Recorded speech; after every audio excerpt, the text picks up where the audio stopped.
Acabamos de entrar en la siguiente fase de la economía mundial. Echen un vistazo. El Banco de la Reserva Federal está recortando los tipos de interés. Canadá reduce los tipos de interés. China está reduciendo los tipos de interés y los países europeos también lo están haciendo. Por lo general, los bancos centrales bajan los tipos de interés para estimular la economía, abaratando el dinero prestado, porque así incitan a los consumidores a salir y gastar más dinero. Y también incitará al gobierno a gastar más dinero. Y también hemos visto algunos países, por otra parte, ahora comienzan a protegerse contra cualquier tipo de incertidumbre económica potencial. Están comprando cosas como metales preciosos. Echa un vistazo. Hemos visto a China aumentar sus compras de oro. Rusia ha aumentado la compra de oro. E incluso la India ha estado comprando oro. Una razón por la que los precios del oro han subido en los últimos 12 meses es porque el Banco de la Reserva Federal de Estados Unidos ha señalado en su página web que no posee oro. Esto ha llevado a una percepción de escasez y ha impactado en los precios. La Ley de Reservas de Oro de 1934 hizo que la Reserva Federal transfiriera todo su oro al Departamento del Tesoro. Si la Fed no tiene oro, ¿cuánto tiene el gobierno de Estados Unidos? Desde 2023, el Tesoro de EU tiene más oro que ningún otro país. Pero antes de continuar, tengo que hacer una advertencia, ¿de acuerdo? Porque solo soy un tipo al azar en YouTube. Invertir tiene riesgos. Nunca te pagarán por ganar dinero cuando inviertas. De hecho, perderás dinero en algún momento. Así que asegúrate siempre de hacer tu propia diligencia de vida y nunca confíes ciegamente en un tipo al azar en YouTube. Y recomiendo lo que hago a cualquier otra persona. He estado comprando oro durante varios años, pero ha sido una pequeña parte de mi cartera. Y el problema que tengo ahora con todos los vendedores de oro es que te dicen que el dólar se va a hundir, que la economía se va a ir a la mierda. Y es por eso que usted necesita para cargar en oro en este momento, que es solo un montón de miedo de venta de este oro que no me gusta. Si quieres invertir en oro, genial, entiende por qué y hazlo bajo una emoción tranquila, pero que no cunda el pánico. Compra cosas, simplemente no me gusta cuando la gente sale y compra cosas por miedo y toda esta emoción impulsada por la inversión. Quiero que seas un inversor financieramente inteligente, pero este vídeo no va de eso. Quiero repasar 3 cosas. Número 1, cómo estos nuevos cambios en las economías de todo el mundo están cambiando las monedas. Número 2, cómo está afectando a los mercados de todo el mundo. Y número 3, cómo te va a afectar a ti. Así que permítanme empezar hablando del número 1. Entender lo que esto significa para las divisas, especialmente con esta bajada de los tipos de interés. El dólar estadounidense es una moneda fiduciaria, lo que significa que es una moneda de papel que tiene valor porque el gobierno de Estados Unidos dice que el dólar tiene valor. No está respaldado por ningún metal precioso como el oro físico o algo así, aunque solía serlo. Solíamos tener nuestros dólares respaldados por oro físico. En las últimas décadas, el gobierno de Estados Unidos ha adoptado el dólar después del patrón oro. Desde 1933, año en que se aprobó la Orden Ejecutiva 6102, los ciudadanos estadounidenses tienen prohibido poseer oro. Esto fue durante la presidencia de Franklin D. Roosevelt. Sin embargo, fue a principios de la década de 1970 cuando el dólar se desvinculó completamente del patrón oro. En 1971, el presidente Richard Nixon retiró por completo el respaldo del dólar al oro. Esto significaba que el gobierno podía pedir préstamos infinitos al Banco de la Reserva Federal, ya que ya no era necesario justificar la impresión de dinero y el gasto con reservas de oro físico. Y eso fue realmente cuando nuestro dinero se convirtió en una moneda fiduciaria. Y ahora te estarás preguntando, bueno, ¿esto tiene alguna consecuencia? Y si es así, ¿cuál es la consecuencia? Y la hay. Y una de las mayores consecuencias es, por supuesto, la inflación. Ahora hemos estado cubriendo todo esto en informes de mercado y un boletín financiero gratuito, donde todos los días mi equipo está desglosando lo que está sucediendo en cosas como la economía, el mercado inmobiliario, el mercado de valores, el mercado de criptomonedas y la economía mundial. Es un boletín divertido y fácil de leer. Cada mañana, en menos de 5 minutos, puedes leerlo gratis. Si no te has unido al mercado anteriormente, puedes unirte en el enlace de la descripción. Ahora explicaré cómo funciona. Supongamos que este es el gobierno de Estados Unidos y genera $1 billón de impuestos. El gobierno tiene diferentes formas de impuestos, incluyendo impuestos sobre la renta, ventas y propiedades. Supongamos que el gobierno genera $1 trillón en impuestos. Podríamos pensar que gastaría 800 billones de dólares de esa cantidad. Sin embargo, según lo que ha estado ocurriendo, no es así. Destinan 200 billones a reservas, ahorros y otras inversiones por si ocurre algún evento adverso, como una pandemia, y se necesitan efectivo para esa situación. En lugar de eso, recaudamos $1 trillón en impuestos y el gobierno los gasta $1.2 trillones. Si se preguntan qué hace el gobierno cuando gasta más de lo que ingresa, la respuesta es que tiene que pedir prestado ese dinero extra. ¿A quién? A personas como tú y yo. El dinero se puede solicitar prestado a países como China y Japón o a los amigos del Banco de la Reserva Federal. En 1971, cuando el dólar fue desligado del patrón oro, esto permitió al Banco de la Reserva Federal imprimir más dinero, ya que antes el oro servía como garantía. Si querías imprimir más dinero, necesitabas más oro, más riqueza, más garantía para justificar más impresión de dinero. Ahora, el Banco de la Reserva Federal tiene la capacidad de imprimir dinero basado en cualquiera que sean las necesidades porque es papel. Así que ahora el Banco de la Reserva Federal puede prestar dinero al gobierno mediante la creación de este dinero y entonces el gobierno puede gastar más de $1 billón, lo que le permite gastar más dinero en la economía. Y ahora cuando el gobierno tiene más dinero para gastar en la economía, puede contratar a más gente, puede construir más carreteras, puede contratar a más empresas de construcción, puede contratar a más empresas militares, puede contratar a más profesores y fuerzas policiales y bomberos, lo que es bueno para la economía porque significa que más gente tiene trabajo y más dólares entran en el sistema económico. Pero entonces esto trae de nuevo la consecuencia, que es por supuesto la inflación. Porque si el gobierno puede simplemente gastar cualquier cantidad de dinero que quiera e imprimir este dinero al Banco de la Reserva Federal, ¿por qué tenemos que pagar impuestos en primer lugar? Porque si el gobierno puede imprimir todo este dinero, ¿por qué tenemos que pagarlo a través de nuestros ingresos?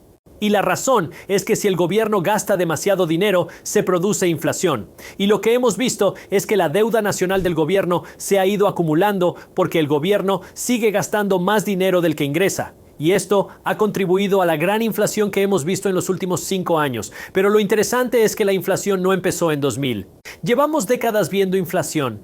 El Banco de la Reserva Federal busca lograr una inflación del 2% para que no tenga un impacto negativo significativo en el consumidor diario. Esta inflación del 2% no es lo suficientemente alta como para ser perceptible. Así, las cosas han sido más costosas durante varias décadas. Sí, si tus ingresos son bajos, quizás no te des cuenta de la inflación, pero el Banco de la Reserva Federal quiere controlar las tasas de interés para evitar una inflación cercana a 0%. Por eso busca mantener la inflación en un 2%.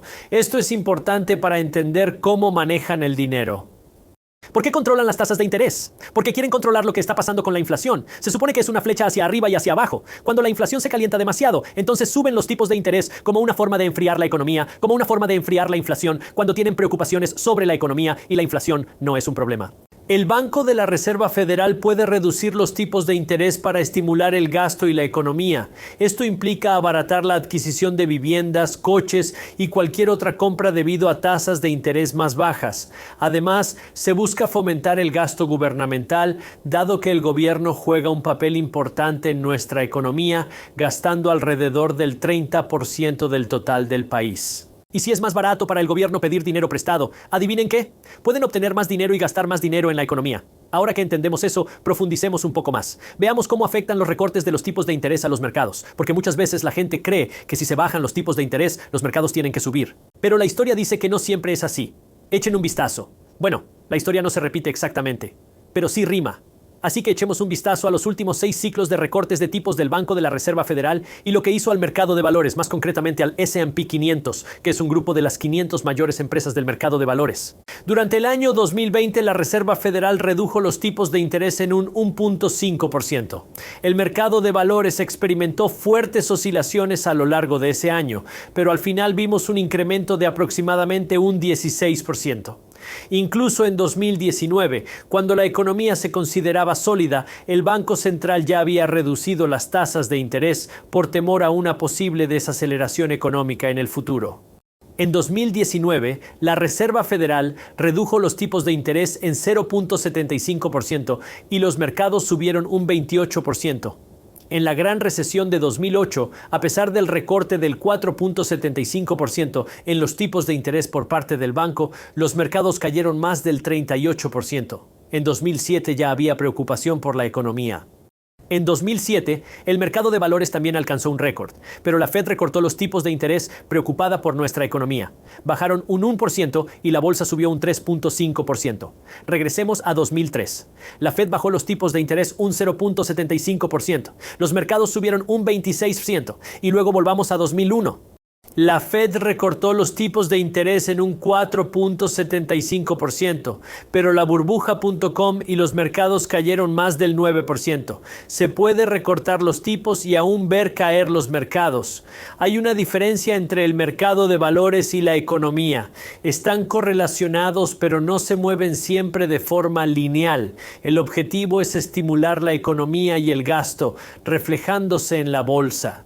Pero hay una distinción entre el mercado de valores y la economía, y esto nos lleva aquí. ¿Qué significa esto para usted como inversor inteligente? Hay 3 preguntas que quiero que te hagas. Número 1, ¿cuál es tu estrategia? Número 2, ¿cuál es tu objetivo? Número 3, ¿cuál es tu activo? Así que para empezar con la estrategia, hay 2 estrategias generales de las que me gusta hablar. Una es ser un inversor pasivo, la otra es ser un inversor activo. La inversión pasiva, también conocida como Dollar Cost Averaging, es una estrategia de set it and forget it. Vas a invertir tu dinero en una cartera de fondos de TI, ya sean ETFs, fondos de inversión de fondos indexados, y vas a fijarlo y olvidarlo. Me gusta llamarlo CPA consistente, pasivo y automático. Y así no cada semana o cada 2 semanas o cada mes, cada vez que te pagan tu dinero va a ser invertido en tu cartera de fondos. Cuando hay locura en el mercado, no cambias lo que haces. Es coherente, es pasivo, es automático, tanto si el mercado sube como si baja, si se hunde o si está en auge. Solo tienes que continuar así, siempre y cuando inviertas en fondos sólidos. Así es como un inversor pasivo gana. Si eres más activo, inviertes en empresas y bienes raíces individuales y te encargas de la gestión personalmente. No estás haciendo transacciones ni hablo de comercio. No soy inversor. Para mí el comercio es juego. Pero como un inversor activo ahora es un juego diferente. Ganas dinero y ahora vas a ponerlo en esta cuenta bancaria que está esperando ser invertida. Así que ahora cuando veas una buena oportunidad, tal vez veas una oportunidad de mercado. Ves una caída del mercado. Esto crea una oportunidad para comprar, o tal vez usted ve una oportunidad específica de activos. Ves una nueva tendencia financiera. Ves una oportunidad que quieres capitalizar. Aquí es donde se despliega este dinero en efectivo que pones en esos activos. Pero tienes que conocer tu estrategia, porque un error que mucha gente comete es decir, soy un inversor a largo plazo. Voy a invertir en fondos indexados y ETFs que me den exposición al S&P 500. Entonces, en medio de una pandemia y una caída del 40% en los mercados, la reacción promedio es vender. Pero no debes hacer eso. Debes aprovechar esta oportunidad para comprar más. Mantén tu estrategia si eres un inversor activo. No te conviertas en un trader o un flipper. Lo siguiente que tienes que entender es cuál es tu objetivo. ¿Inviertes para obtener liquidez o inviertes para revalorizarte? Porque si inviertes por flujo de caja, entonces quieres invertir en activos que estén pagando fuertes dividendos. Eso significa que te están pagando sin tener que vender tus inversiones. Si inviertes por revalorización, quieres encontrar algo que te dé más crecimiento. Para mí, de nuevo, no recomiendo lo que hago a nadie más. Solo soy un tipo al azar en YouTube. Invertir tiene riesgos. Nunca tienes garantizado ganar dinero cuando inviertes. De hecho, perderás dinero. Ya he dicho esto antes en este video, pero para mí, mi objetivo principal es el flujo de caja. La mayor parte de mis inversiones son para fines de flujo de caja.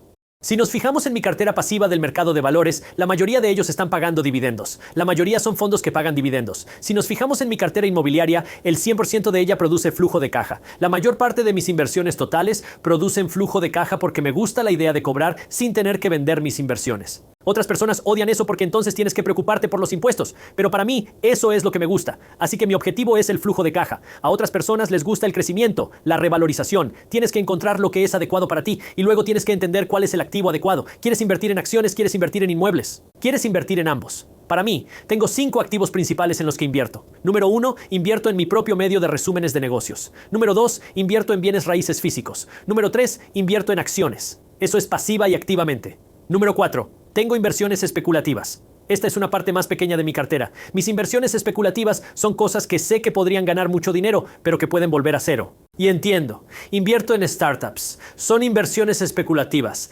Alice invierte en criptomonedas. También tengo otra pequeña parte de mi cartera en inversiones especulativas. No me preocupo por ellas hasta que tenga una base sólida en acciones y bienes raíces. Después comencé a invertir en cosas más arriesgadas. Es divertido. Representan solo un pequeño porcentaje de mi cartera, el 2% en oro físico. Yo no miro a la segunda inversión. Lo miro como una manera de ahorrar dinero duro porque, bueno, por si acaso pasa algo malo, es ese seguro contra el día del juicio final. Y la forma en que lo veo, mi teoría es que si tomo $10,000 en efectivo hoy y $10,000 en oro físico hoy y entierro ambas cosas en mi patio trasero. Mi teoría es que en 10 años el oro físico será capaz de comprar más cosas que el dinero en efectivo. ¿Lo sé con certeza?